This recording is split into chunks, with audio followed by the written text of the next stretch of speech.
আজকের আমাদের সভাপতি সাহেব অথবা আমাদের বিলাল আহমেদ ভাই একটি ভিডিও করেছে, ভিডিওটা আমি মনোযোগ দিয়ে শুনেছি। শুধু বিলাল ভাই হাসবে কেন, আমরাও হাসছি। আমারও হাসতে হাসতে অনেক কষ্ট লাগছে। বিভিন্ন উদাহরণ দিয়েছে, বিভিন্ন কথা সুন্দরভাবে বুঝিয়ে দিয়েছে, সুন্দরভাবে কথা বুঝিয়ে দিয়ে আবার আমাদেরকে সুন্দর সে ফিনিশিং দিয়েছে, অনেক সুন্দর। বাহ!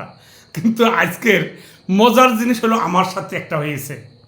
সে মজার জিনিসটা হলো, আমার একটা কল ঢুকছে বাঁশতলা থেকে, নতুন বাজার বাঁশতলা থেকে একটা কল ঢুকছে। উনি যাবে গুলশান একে।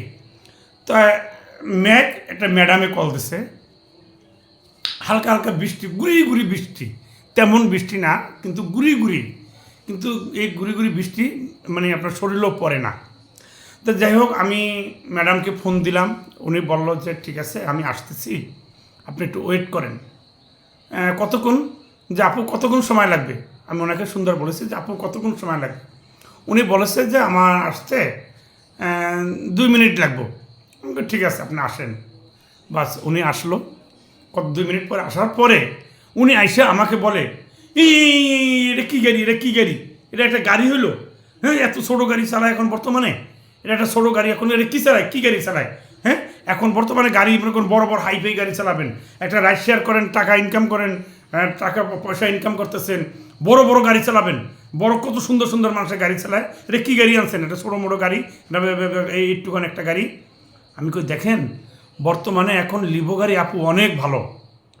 ঢাকার শহরে আমাদের যে তেলের সংকট, যেভাবে আমাদের দুর্নীতি চলতেছে, আমাদের উপরে জুলুম চলতেছে, এতে করে আমাদের এখন খুবই কষ্ট, খুবই পরিশ্রম। বড় গাড়ি কেনা বা বড় গাড়ি চালানো খুবই কষ্ট। কিন্তু আমরা রাইড শেয়ার করি, পেশাদারি রাইড শেয়ার, আমরা পেশাদারি, আমরা অ্যাপসে রাইড দেই, আমরা কন্ট্রাক্টও মারি না, কিন্তু আমাদের একটা পেশাদারি, আমাদের এটা কাজ। তা পেশাদার চালক হিসাবে আমাদের এই গাড়িটাই আমাদের যথেষ্ট। হ্যাঁ, আপনি আমার সাথে বেশি বুঝেন, আপনি আমার সাথে বেশি জানেন। হ্যাঁ, আমরা কি গাড়িতে চলি না, আমরা কি গাড়িতে যাই না? হ্যাঁ, আমার সেদিন একটা গাড়ি এসে, কত বড় একটা গাড়ি এসে, আপনি দেখছেন? আপনাকে বললে হবে? আপনি এরকম ছোটো ভাঙ্গা ছোটো গাড়ি চালায়? আমি একা একা বসে বসে হাসতেছি যে বাহ, উনি পঙ্কি রাজ চাইতেছে। উনি আমাকে 96 টাকার কল দিয়ে উনি একটা বড় পঙ্কিরাজ গাড়ি চাইতেছে। যাক, গেল ওনাকে এই কথা বলার পরে উনি কয়ে, এই আপনার গাড়িতে বৃষ্টি পড়ছে, এই যে বৃষ্টি পানি পড়ছে, হ্যাঁ আপনার বৃষ্টি পানি, আপনার কাছে ছাতা আছে? আমি কই দেখেন আপু, আমাদের কাছে তো ছাতা, আমরা তো বাইকে তো ছাতা নিয়ে ব্যবহার করতে পারি না, আমরা ছাতা চালাতে পারি না, আমাদের ছাতা রাখার মতন শক্তি নেই। কেননা যখন একটা বাইক চলে ওই মুহূর্তে আমরা কখনো ধরে রাখতে পারি না। আর যে এখন যে মেঘ, যে বৃষ্টি, এই বৃষ্টিতে কখনো আপনার কি ছাতা প্রয়োজন হয় না, কারণ এত বৃষ্টি তেমন না, গুড়ি গুড়ি 2-1টা ফোঁটা সামান্য। হ্যাঁ, আপনি আমার সাথে টেনিস করতেছেন, হ্যাঁ আপনি বৃষ্টি পড়তেছেন, আপনি দেখতেছেন আমার শরীর ভিজে যেতেছে, আপনি জানেন আমার শার্ট ময়লা হয়ে যাবে, আমার সম্পূর্ণ আমার জামা নষ্ট হয়ে যাবে, আমার সম্পূর্ণ ভিজে যাবে, আমি এখন অফিসে যাব, আমি কি এই অবস্থা যাব? হ্যাঁ, আমি ভিজে ভিজে যাব? আপনি একটা ছাতা রাখতে পারেন না? আপনি কিসের, আপনার একজন রাইডার, কিসের আপনি পাঠাও চালান, কিসের আপনাকে কাজ করেন? আমি দেখেন আপু, কোনো পাঠাওয়ালারা সহসা ছাতা রাখে না। আপনি জানেন ছাতা রাখে না রাখে? আপনি কই জানেন? আপনি কদিন ধরে আপনার গাড়ি চালান ঢাকার শহরে? আমি দেখেন আপা, এভাবে কথা কেন বলেন আপনি? সুন্দরভাবে ওনাকে কথাগুলো বলেছি যে এইভাবে কেন বলেন আপা? আপনি একটা ছাতা, আমি একটা ছাতা রাখবো, ছাতাটা কোথায় রাখবো, কোথায় ধরে বসবো? কারণ ওদিনকার আমাকে একটা বড় একটা গাড়ি আসছে, কত সুন্দর গাড়ি আসছে, এত রোদের মধ্যে সেই ব্যক্তি আমাকে একটা ছাতা দিচ্ছে, আমি সুন্দরভাবে বসে পিছনে ছাতা ধরে আমি রোদের মধ্যে গেছি। আমি দেখেন, উনি আপনাকে বড় একটা ছাতা দিছে আর বড় গাড়ি নিয়ে আসছে, আপনি সুন্দর মানুষ দেখে, তখন আমি একটু অন্যভাবে কথাটা বলেছি, আপনি সুন্দর মানুষ দেখে আপনার শরীরটা আপনার ময়লা পড়বে, কালো হবে, এই জন্য আপনাকে রোদের ভিতরে আপনার ছাতা দিচ্ছে। কিন্তু আমরা তো ছাতা দিতে পারি না, আমরা পেশাদার রাইডার। উনি পেশাদার রাইডার না, উনি অপেশাদার, আমরা প্রফেশনাল রাইডার, এই জন্য আমরা ছাতা রাখি না। হ্যাঁ, আপনার প্রফেশনাল রাইডার, আপনার প্রচুর প্রমোশনাল, কিসের প্রমোশনাল? আপনার এই ধরনের রাইডার আমরা কখনো ব্যবহার করি না, যাবো না আপনার গাড়িতে। আমি দেখেন, জিজ্ঞাসা আপু আপনি যদি না যান তো দয়া করে কলটা ক্যান্সেল করে দেন।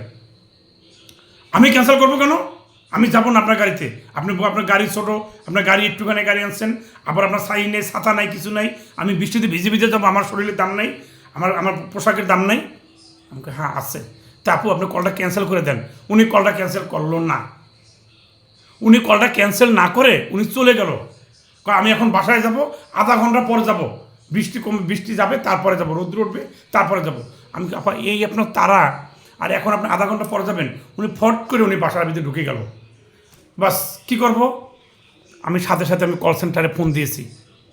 কল সেন্টারে ফোন দিয়ে বললাম যে দেখেন এই বিষয়ে এই ঘটনা হয়েছে, এখন উনি আধা ঘন্টা পর যাবে, এখন কি আমার এখানে আধা ঘন্টা ওয়েট করা সম্ভব, নাকি আমার কলটা ক্যান্সেল করা সম্ভব? আমি কলটা কি ক্যান্সেল করব? তখন উনি বলল যে হ্যাঁ আপনার আধা ঘন্টা ওয়েট করা কখনোই সম্ভব নেই, ইম্পসিবল না, আপনি কলটাকে ক্যান্সেল করে আমরা দিচ্ছি, আপনি অন্য রাইডের চেষ্টা করেন।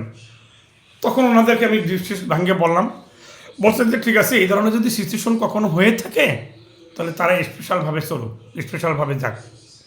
হ্যাঁ, তাহলে আপনারা আমাকে কলটা ক্যান্সেল করে দিল। বাস কল দেওয়ার সাথে সাথে অন্য আরেকটা কল ঢুকেছে, সেই কলটা মনে করেন আমার এখান থেকে আরও 1 কিলো ভিতরে মাদানীনগর।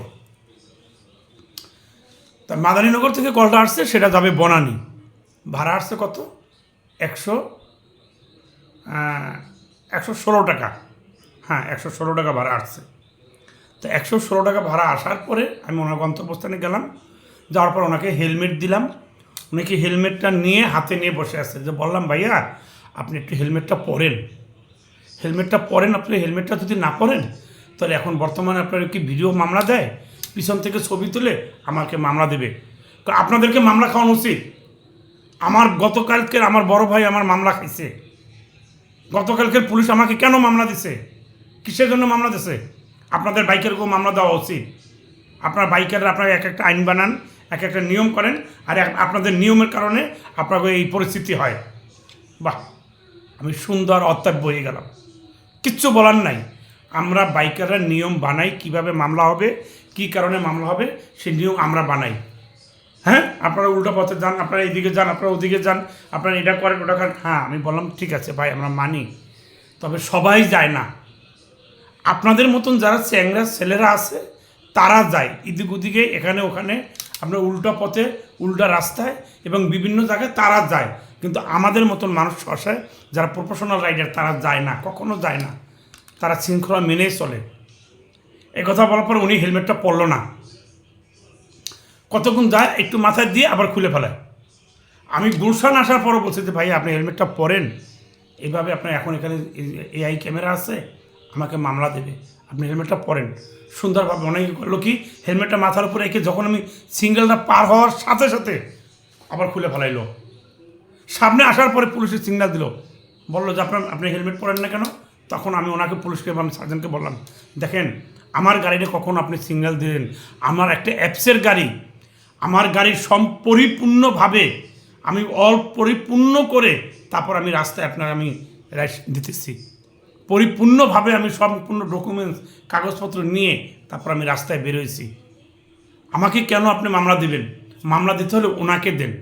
উনি কেন হেলমেট পরে নেয়? ওনার হাতে আমি হেলমেট ধরাই দিছি, ওনার কাছে আমি হেলমেট পরেই দিছি, কেন উনি হেলমেট পরে নেয়? ওনাকে মামলা দেন। ওনার মোবাইল আছে, ওনার আইডি কার্ড আছে, ওনাকে মামলা দেন। তখন বলছে পুলিশে, না আসলে কথাটা আপনি ঠিকই বলেছেন যে দোষ আপনাদের না, কিন্তু আমাদের মতন কিছু কিছু পাবলিকের। তখন আমাকে ছেড়ে দিল। আমি এই জন্য দুঃখের কথাগুলো বললাম যে কিছু কিছু দিন এখনও আছে, এখনও যেভাবে পরিস্থিতিভাবে চলে তা বলার মতন না। আমাদের বেলাল ভাই যে কিছু কথা বলে, মানে এমনভাবে কথাগুলি সে বলে তা হাসি আসে আবার দুঃখও লাগে, কিন্তু আসলে কথাগুলি অনেক সত্যি, আমরা বুঝতে পারি না, আমরা সে কথাগুলো আমরা মেনে নিতে পারি না, কিন্তু দুঃখের সহকারে আমাদের চলতে হয়। আমাদের জীবনটা কোথায় চলে? ধন্যবাদ সকলকে, ভালো থাকবেন।